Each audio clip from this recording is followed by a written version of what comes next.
The answer is we haven't got any answers, and that's a problem, a huge problem. For me, this is about accountability, right? We spent over 20 years of war in Iraq and Afghanistan. We spent trillions of taxpayer dollars, thousands of American lives, tens of thousands of others who bear the visible and invisible scars and burdens of those wars.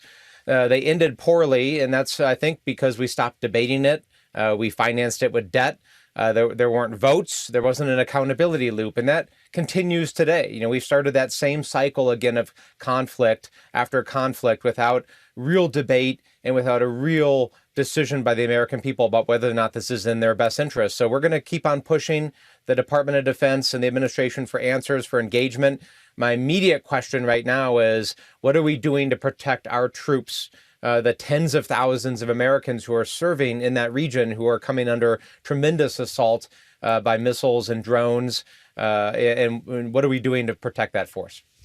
Congressman, the other what are we doing question I've been getting a lot from folks in the last 24 hours is, what is Congress doing? And I know there is an upcoming vote. I know Democrats are trying to move it forward on the War Powers Act.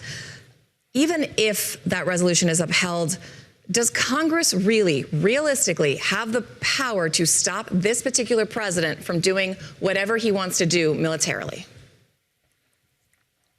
We do have the power. The question is, as you point out, are we willing to take it?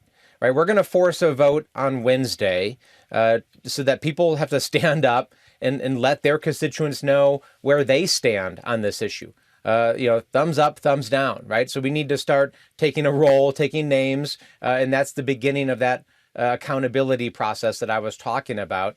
But Congress has all sorts of power if it is willing to use it. Appropriations, pulling money, pulling funding, putting guardrails on deployments. Congress actually can do all of those things. The problem is not whether or not it has the power. The problem has been, in my time in Congress, its unwillingness to use it, which is not just our responsibility, but it's actually our duty to do that, to take that power back and to put those guardrails in place. So, all of this, the question is not whether or not the Iranian regime was a terror regime, it was awful. All of those things are true, right? This was a terrible, rogue, terrorist supporting regime. It killed American soldiers, destabilized the entire Middle Eastern region. All of those things are true. The question is whether or not this is the right response, whether or not we should be spending tens of billions of US dollars, whether or not regime change is something we should be engaged in, and whether it's going to actually turn out better for us in the end. Earlier this morning, we spoke with Eric Wasson, our colleague who covers the Capitol. No doubt he's asked you some pressing questions over the course of your career in Congress. And gazing into his crystal ball, he expressed he suggested that perhaps this war resolution isn't going to pass, that Democrats are too divided on this issue. And I'm curious, when you look at your caucus, do you think that it is going to be a piece of legislation that gets the wide majority support of Democrats in the House? I do think we're going to get a lot of support for it. I even think some Republicans are going to vote for it. I don't think we're all that divided on this issue. People have different views on regime change in Iran, but we are pretty united on this issue of Congress retaking its war powers, right? Because regardless of what you think about any one particular instance, Venezuela, Sudan, Iran, Ukraine, what remains true is that the American people, Americans really want there to be checks and guardrails put in place. They're very tired of no debate, no public discussion, no votes, no accountability on all these conflicts, right? They actually want us to be thinking about what we're doing long term and whether or not it is in their core interest. Is it making groceries cheaper? Is it protecting them? Is it keeping their families safe? Is it reducing the cost of health care? Is it helping them afford homes?